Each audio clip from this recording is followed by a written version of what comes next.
Et Monsieur le Président, mes chers collègues, après la présentation de votre projet de territoire intéressant, ambitieux, nous pensons à un véritable acte manqué que vous nous présentez aujourd'hui et qui a été intégré au contrat de plan État région. Bien sûr, notre groupe votera cet aménagement routier, qui est un aménagement de bon sens et qui permettra d'alléger un peu le bouchon quotidien qui empoisonne la vie des automobilistes du sud-ouest lyonnais. Comme vous l'avez dit tout à l'heure, et les photos étaient là pour illustrer vos propos, la 450 est déjà totalement saturée. Le pont de Pierre-Bénite, vous l'avez dit à plusieurs reprises, est aujourd'hui saturé, congestionné.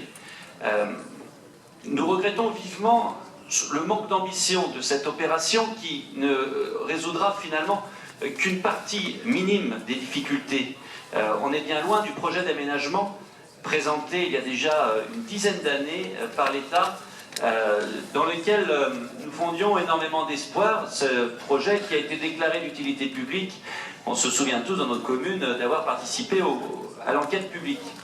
Il s'agissait, outre la réouverture de cette bretelle proposée aujourd'hui, d'ajouter des voies de circulation, d'améliorer l'insertion entre les différentes voies et la création également d'un nouvel itinéraire au mode doux.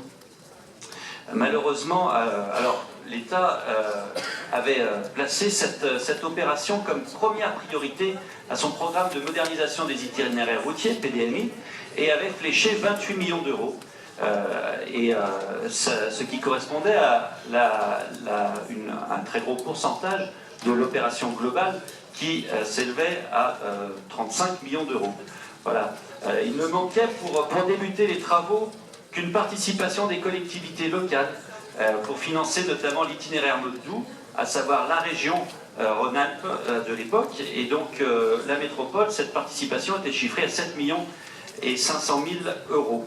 De nombreux appels du pied vous ont été adressés, Monsieur le Président, tout comme ils ont été adressés à l'époque au président de la région, mais sans jamais, hélas, recevoir de réponse favorable.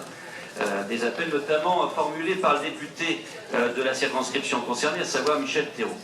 Voilà, il n'y aura donc pas, d'après nous, d'évolution majeure pour les milliers d'automobilistes qui, chaque jour, sont retenus, coincés au niveau du pont de Pierre-Bénite, au niveau d'Irigny, au niveau de Saint-Fond, qui plus est d'ailleurs dans une zone majoritairement placée en zone Céveso. Voilà, donc cette opération